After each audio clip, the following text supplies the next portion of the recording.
ಉಪೇಂದ್ರ ನಿರ್ದೇಶನದ UI Warner ಈಗ release ಆಗಿದೆ. ವಾರ್ನರ್ ಅಂದಾಕ್ಷಣ ಒಬ್ಬೊಬ್ಬರಿಗೆ ಒಂದೊಂದು ಕುತೂಹಲ ಇತ್ತು.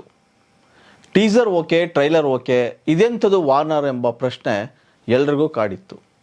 ಆದರೆ ಅವರ ಅನೇಕ ಫ್ಯಾನ್ಸ್ಗೆ ಒಂದು ಪ್ರಶ್ನೆ ಇತ್ತು. ಆ ಪ್ರಶ್ನೆಗೆ ಈಗ ವಾರ್ನರ್ ಉತ್ತರ ಕೊಟ್ಟಿದೆ. ರಿಲೀಸ್ ಆದಂಥ ಕೆಲವೇ ನಿಮಿಷಗಳಲ್ಲಿ ಸಾವಿರಾರು ವೀಕ್ಷಣೆಯನ್ನು ಪಡೆದು ಮುನ್ನುಗ್ತಾ ಇರ್ತಕ್ಕಂಥ ವಾರ್ನರ್ ಭರ್ಜರಿ ಚರ್ಚೆಗೆ ಕಾರಣ ಆಗ್ತಾಯಿದೆ. ಉಪೇಂದ್ರ ಈ ವಾರ್ನರ್ ಮೂಲಕ UI ಮೇಲಿನ ನಿರೀಕ್ಷೆ ಮತ್ತು ಕುತೂಹಲವನ್ನು ದುಪ್ಪಟ್ಟು ಮಾಡಿರೋದಂತೂ ಸುಳ್ಳಲ್ಲ. ಇಷ್ಟಕ್ಕೂ ಈ ವಾರ್ನರ್ ನೋಡದವರಿಗೆ ಒಂದಷ್ಟು ವಿಷಯ ಅರ್ಥ ಆಗಿರಲೇಬೇಕು. ನೋಡಿದವರು ವಾರ್ನರ್ ಒಮ್ಮೆ ನೋಡಬೇಕು ಅನ್ನೋ ಸಿನಿಮಾದ ಇದನ್ನು ಯಾಕೆ ನೋಡಬೇಕು ಅನ್ನೋ ಕೂಡ ಪ್ರಶ್ನೆ ಬರುತ್ತೆ. ಯಾಕೆ ಅಂತ ಹೇಳೋದಾದರೆ, ಉಪೇಂದ್ರ ಅವರು ಯಾವುದೇ ಸಿನಿಮಾ ಮಾಡಲಿ ಅಲ್ಲೊಂದಷ್ಟು ವಿಷಯಗಳನ್ನ ಇಟ್ಕೊಂಡು ಮಾಡ್ತಾರೆ. ಆ ವಿಷಯ ನೋಡುಗರನ್ನು ಕಾಡ್ತವೆ, ತಲುಪ್ತವೆ, ಪದೇ ಪದೇ ನೋಡಬೇಕು ಅನಿಸುತ್ತೆ. ಒಂದಿಷ್ಟು ಪ್ರಶ್ನೆಗಳು ಕೂಡ ಇಣಕ್ಕೆ ನೋಡ್ತವೆ.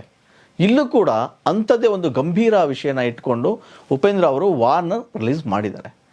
ಅಷ್ಟಕ್ಕೂ ವಾರ್ನರ್ ಹೇಗಿದೆ ಅಂತ ಹೇಳೋದಾದರೆ, ಎಲ್ರಿಗೂ ತಿಳಿದಂತೆ ವಿಶ್ವದಲ್ಲಿ ಅದೆಷ್ಟೋ ಸಮಸ್ಯೆಗಳು ಈಗ ಹಾಸಿ ಹೊತ್ಕೊಂಡು ಮಲ್ಕೊಂಡಿದ್ದಾವೆ. ಅಂತಹ ಸಮಸ್ಯೆಗಳ ಪೈಕಿ ಬೆರಳೆಣಿಕೆಯಷ್ಟು ಇರ್ತಕ್ಕಂಥ ಪ್ರಮುಖವಾದ ವಿಷಯಗಳನ್ನು ಇಟ್ಕೊಂಡು UI ಸಿನಿಮಾದಲ್ಲಿ ಉಪೇಂದ್ರ ಒಂದಿಷ್ಟು ಕಥೆನ ಹೇಳಿದ್ದಾರೆ. ಜಗತ್ತು ಮುಂದಿನ ದಿನಗಳಲ್ಲಿ ಹೇಗಾಗುತ್ತೆ ಎಂಬ ಕಲ್ಪನೆಯಲ್ಲಿ ಅವರು ಒಂದು ಕತೆ ಕಟ್ಕೊಂಡು ಸಿನಿಮಾ ಮಾಡಿದ್ದಾರೆ. ವಾರ್ನರ್ನಲ್ಲಿ ಜಾಗತಿಕ ತಾಪಮಾನದ ಏರಿಕೆ ಮತ್ತು ಏನು ಕೋವಿಡ್ ಬಂತು, ಕೋವಿಡ್ ವಿಷಯ, ಹಣದುಬ್ಬರ, IT-BT ವಿಷಯಗಳು, ಅದರ ಸಮಸ್ಯೆಗಳು, ನಿರುದ್ಯೋಗದಂತಹ ಸಮಸ್ಯೆಗಳು, ವಾಸ್ತವ ಜಗತ್ತು ಹೇಗಿರುತ್ತೆ, ಇದೆಲ್ಲದರ ಜೊತೆ ಒಂದಿಷ್ಟು ಯುದ್ಧದ ಭೀತಿಯ ಬಗ್ಗೆಯೂ ಕೂಡ ಸಿನಿಮಾದಲ್ಲಿ ಹೇಳಲಾಗಿದೆ. ವಾರ್ನರ್ ನೋಡಿದವರಿಗೆ ನಿಜಕ್ಕೂ ಅದೊಂದು ಕುತೂಹಲ ಕೆರಳಿಸುವಂಥ ಸಿನಿಮಾ ಅಂದೇ ಇರಲಾಗದು. ಯಾಕಂದರೆ ಉಪೇಂದ್ರ ಈ ಸಿನಿಮಾದಲ್ಲಿ 2040 ಕತೆ ಹೇಳುವಂತಹ ಪ್ರಯತ್ನ ಮಾಡಿದ್ದಾರೆ ಅನ್ನೋದು ವಿಶೇಷ. ಆಗ ದೇಶ ಅಷ್ಟೇ ಅಲ್ಲ, ಜಗತ್ತು ಕೂಡ ಹೇಗಿರ್ಬೋದು, ಮುಂದೆ ಹೇಗಾಗ್ಬೋದು ಎಂಬ ಅವರ ಕಲ್ಪನಾ ಲೋಕದ ಚಿತ್ರಣವನ್ನು ಇಲ್ಲಿ ಕಟ್ಕೊಟ್ಟಿದ್ದಾರೆ. ಸದ್ಯ ಉಪೇಂದ್ರ ಅವರ ಬಹುನಿರೀಕ್ಷೆಯ ಈ ಸಿನಿಮಾ ಹೇಗೆ ಮೂಡ್ ಬಂದಿದೆ ಅನ್ನೋ ಕುತೂಹಲ ಇದೆ ಎಲ್ರಿಗೂ. ಸೊ ಇಷ್ಟಕ್ಕೂ ಯಾವ ಕಾಲಘಟ್ಟದ ಕತೆ ಹೇಳ್ತಾ ಇದ್ದಾರೆ ಉಪೇಂದ್ರ ಅನ್ನೋ ಪ್ರಶ್ನೆ ಕೂಡ ಇತ್ತು. ಅದಕ್ಕೆ ಉತ್ತರವಾಗಿ UI ವಾರ್ನರ್ ಕೂಡ ಈಗ ಬಂದಿದೆ. ಅವರ ಪ್ರಕಾರ ವಾರ್ನರ್ ಅಂದರೆ ಏನು? ಎಚ್ಚರಿಕೆ ಅಂತ. ವಾರ್ನರ್ ಅಂದರೆ ಎಚ್ಚರಿಕೆ ಅಂತ ಅರ್ಥ. ಸೊ ಈಗಾಗಲೇ ಅವರ ಆ ಎಚ್ಚರಿಕೆಯ ವಿಡಿಯೋ ರಿಲೀಸ್ ಆಗಿದೆ. ಅದನ್ನು ನೋಡಿದವರು ಸಿನಿಮಾದ ಸ್ಟೋರಿ 2040 ಶುರು ಆಗುವಂತೆ ತೋರಿಸಿದ್ದಾರೆ. ಆರಂಭದಲ್ಲಿ ಒಂದು ಶಾರ್ಟ್ ಬರುತ್ತೆ. ಶಾರ್ಟ್ ನೋಡ್ತಲೇ ಕುತೂಹಲ ಹುಟ್ಟಿಸುವಂತಹ ವಾರ್ನರ್ನಲ್ಲಿ ಒಂದು ಬಾಳೆಹಣ್ಣು. ಆ ಬಾಳೆಹಣ್ಣಿಗಾಗಿ ಒಂದಿಷ್ಟು ಜನ ಕಿತ್ತಾಟ ಮಾಡ್ತಾರೆ. ನನಗೆ ಬಾಳೆಹಣ್ಣು ಅಂತ ಹೇಳಿ ಮೈಗೆ ಸರಿಯಾಗಿ ಒದಿಕೆ ಇರದಂಥ ಹಸಿವಿನಿಂದ ಒದ್ದಾಡುವಂಥ ಸಾಕಷ್ಟು ಜನಗಳು ಸೇರಿಕೊಂಡು ಕಿತ್ತಾಟ ನಡೆಸುವಂಥ ಸೀನ್ ಅದು. ಕ್ಯಾಮ್ರಾ ಪ್ಯಾನ್ ಆಗ್ತಾ ಇದ್ದಂತೆ ಸುತ್ತಲೂ ಇಡೀ ಜಗತ್ತೇ ನಾಶ ಆಗುವ ಹಂತಕ್ಕೆ ಬಂದಿರುವ ಒಂದು ಭಾವ ಅಲ್ಲಿ ಮೂಡುತ್ತೆ. ಅಲ್ಲಿ ಹಸಿವಿದೆ, ಜಾತಿಯ ತಾರತಮ್ಯ ಇದೆ. 2040 ಕೂಡ ಜಾತಿ ವ್ಯವಸ್ಥೆ ಹೇಗಿರುತ್ತೆ ಅನ್ನೋ ಒಂದು ಉದಾಹರಣೆ ಈ ವಾರ್ನರಲ್ಲಿ ಕಾಣಸಿಗುತ್ತೆ. ಅಷ್ಟೇ ಅಲ್ಲ, ಜಾತಿ ಮುದ್ರೆ ಕಡ್ಡಾಯ ಎಂಬುದು ಕೂಡ ಆ ವಾರ್ನರ್ನ ಒಂದು ವಾರ್ತೆಯಲ್ಲಿ ಕೇಳಿ ಬರುವಂಥ ಒಂದು ಧ್ವನಿ ಇದೆಯಲ್ಲ, ಅದು ಒಂದು ಕಡೆ. ಆದರೆ ಎಲ್ಲೋ ಒಂದು ಕಡೆ ಜನ ಹೊಟ್ಟೆಗೆ ಹಿಟ್ಟಿಲ್ದಿದ್ರೂ ಕೂಡ ಮೊಬೈಲ್ ಎಂಬ ಶೋಕಿಗೆ ಬೀಳುವ ದೃಶ್ಯ ಕೂಡ ವಾಸ್ತವಕ್ಕೆ ಹತ್ತಿರ ಏನೋ ಅಂತ ಅನಿಸುತ್ತೆ. ಇದರ ನಡುವೆ ವ್ಯವಸ್ಥೆಯ ವಿರುದ್ಧ ಧಿಕ್ಕಾರಕ್ಕೆ ಹೋಗುವಂಥ ಒಂದು ವರ್ಗ ಇದೆ. ಆ ವರ್ಗದ ಮೇಲೆ ಹಾರುವ ಬುಲೆಟ್ಗಳ ಸದ್ದು ಆ ವಾರ್ನರ್ನ ಕುತೂಹಲನ ಮತ್ತಷ್ಟು ಹೆಚ್ಚಿಸುತ್ತೆ. ಧಿಕ್ಕಾರಕ್ಕಿಂತ ಅಧಿಕಾರಕ್ಕೆ ಬೆಲೆ ಜಾಸ್ತಿ ಎನ್ನುವ ವ್ಯವಸ್ಥೆಯೇ ಮೇಲುಗೈ ಸಾಧಿಸುತ್ತೆ ಅನ್ನೋ ಲೆಕ್ಕಾಚಾರವನ್ನು ಇಟ್ಟುಕೊಂಡು ಕತೆ ಹೆಣೆದಿರುತ್ತಕ್ಕಂಥ ಉಪೇಂದ್ರ ನಿಜವಾಗ್ಲೂ ಒಂದು ರೀತಿಯ ದೂರದೃಷ್ಟಿಯ ಕಥೆ ಹೊಂದಿರುವ ಚಿತ್ರಣ ಮಾಡ್ತಾ ಇದ್ದಾರೆ ಅಂಥೇಳಿ ಹೇಳಲಾಗ್ತಾಯಿದೆ. ಡಿಸೆಂಬರ್ 20ಕ್ಕೆ ಈ ಸಿನಿಮಾ ರಿಲೀಸ್ ಆಗ್ತಾಯಿದೆ. ಇನ್ನೊಂದು ವಿಷಯದಲ್ಲಿ ಹೇಳಲೇಬೇಕು.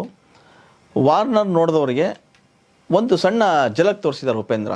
ಒಂದು ಸೀನಲ್ಲಿ ಹುಡುಗರು ಮೊಬೈಲ್ ಹಿಡ್ಕೊಂಬರ್ತಾರೆ. ಮೊಬೈಲ್ ಹಿಡ್ಕೊಂಬಂದಾಗ ಏನಾಗುತ್ತೆ, ಅಲ್ಲಿ ರಾಕೆಟ್ ಹಾರಿಸುವಂಥ ಪರಿಸ್ಥಿತಿ ಇದೆ.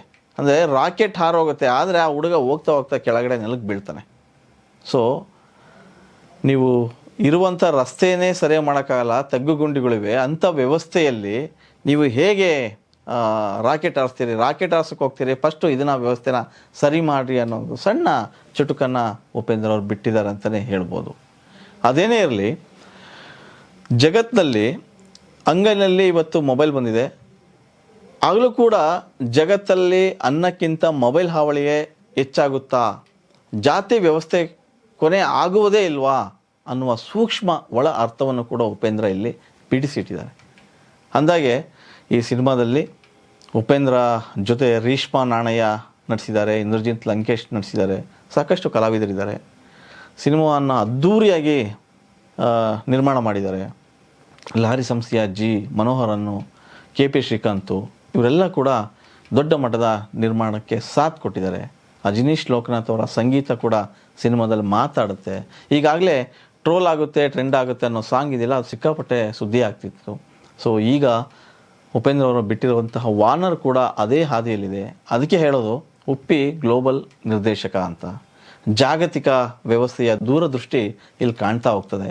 ಅದೇನಿರಲಿ, ಸದ್ಯ ಅವರ ಫ್ಯಾನ್ಸ್ ಸೇರಿದಂತೆ ಬಹುತೇಕ ಸಿನಿಮಾ ಮಂದಿಗೆ UI ನೋಡುವ ಕಾತರವನ್ನು ಈಗ ಅವರು ಕೊಟ್ಟಿದ್ದಾರೆ.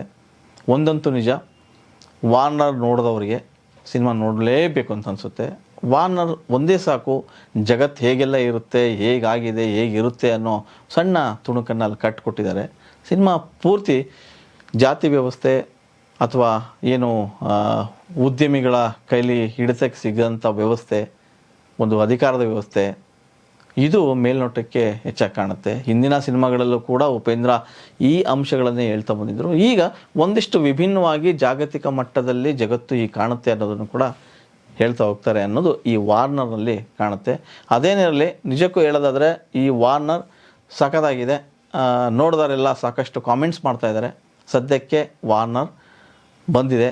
ಸಿನಿಮಾ ಡಿಸೆಂಬರ್ 20ಕ್ಕೆ ವಿಶ್ವಾದ್ಯಂತ ರಿಲೀಸ್ ಆಗ್ತದೆ. ಆ ಸಿನಿಮಾನ ನೋಡುವ ಕಾತರವನ್ನು ಎಲ್ಲರೂ ಕೂಡ ಇಟ್ಕೊಂಡಿದ್ದಾರೆ.